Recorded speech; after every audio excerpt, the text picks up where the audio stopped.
বিদ্যুৎ ভবন নামটা বিদ্যুৎ বিকাশ নেই। এখন সরকার জানানোর জন্য অনুরোধ করছি সিএনইউ সম্পাদক মণ্ডলীর সদস্যদের একে একে সরকার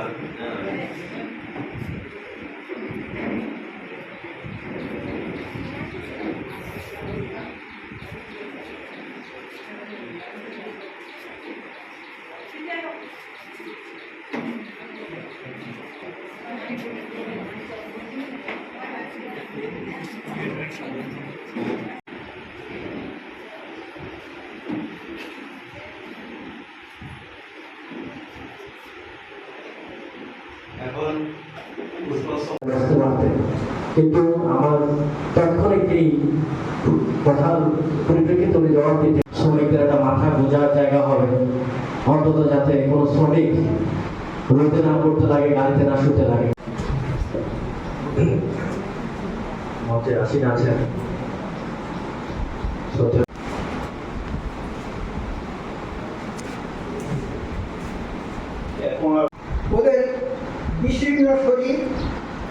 ওদের বিশীর্ণ শরীর বয়ে নিয়ে চলে মুখে প্রস্ফুটিত সেই ভাবনা ওরা মানুষের দেহে রক্তক্ষরণের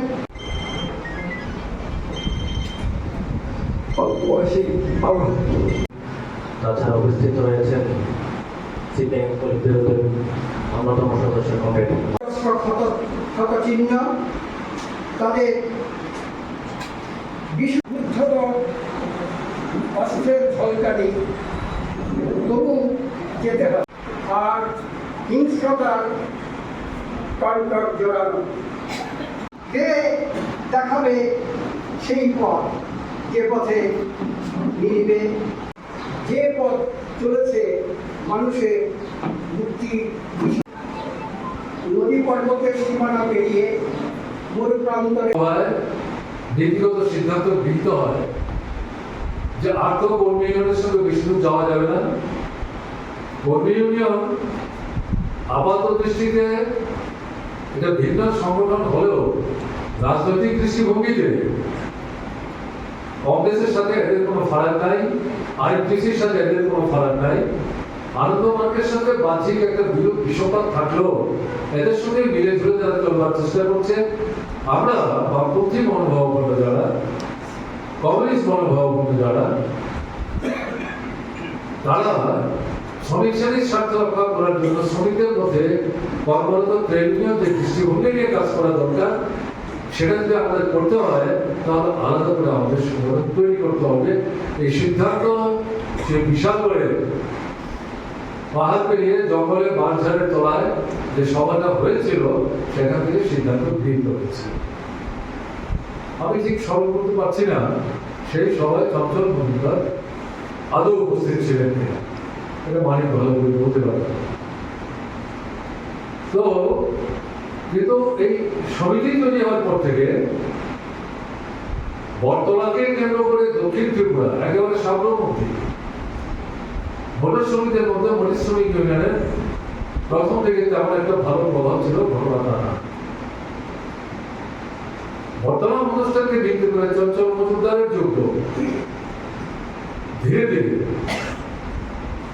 উদয়পুর, বিলোনিয়া, সাবরক, শান্তিবাজার তখন বিলোনিয়ার সাথে যুক্ত, শান্তিবাজারের অনুষ্ঠান আছে, শ্রমিকদের সাথে সম্পর্ক তৈরি করে ধীরে ধীরে মোটর শ্রমিক ইউনিয়নকে প্রসারিত করার ক্ষেত্রে বর্তমান অনুষ্ঠানের শ্রমিকরা মূলত নেতৃত্বে চঞ্চল মজুমদার একটা অত্যন্ত গুরুত্বপূর্ণ ভূমিকা সেখানে পালন করার চেষ্টা করে গেছে। চঞ্চল মজুমদারের এই যে ভূমিকা, একে বাদ দিয়ে ত্রিপুরা মোটর শ্রমিক ইউনিয়নের সার্বিক ইতিহাস লেখা যাবে না। অবশ্যই তার স্থান সেখানে থাকবে। সেই কারণে খুব সংক্ষেপে বিষয়টা আমি এখানে উল্লেখ করার চেষ্টা করব।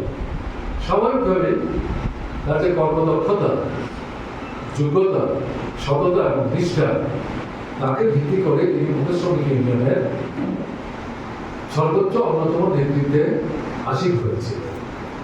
এটা ঠিক, ত্রিপুরার তৎকালীন সময়ে অল্প কয়েকটি সংগঠন নিয়ে যে সিআইটিউ, তার মধ্যে মূল ভূমিকার অধিকারী ছিল ভরত শ্রমিক ইউনিয়ন, তার সাথে ছিল চা শ্রমিক ইউনিয়ন, আর বাদ বাকি ছিল ছোট পরিসরের হিলি শ্রমিক, ছাদারবাদ ইউনিয়ন, তারপর অন্যান্য ছোট ছোট সংগঠন আস্তে আস্তে বাড়তে বাড়তে একসময় এটা 42 থেকে 46-এ যায়। বর্তমান সময়ে সম্ভবত 36টি সংগঠন সিআইটিউর নেতৃত্বে ত্রিপুরায় সক্রিয় হয়েছে। চঞ্চল মজুমদার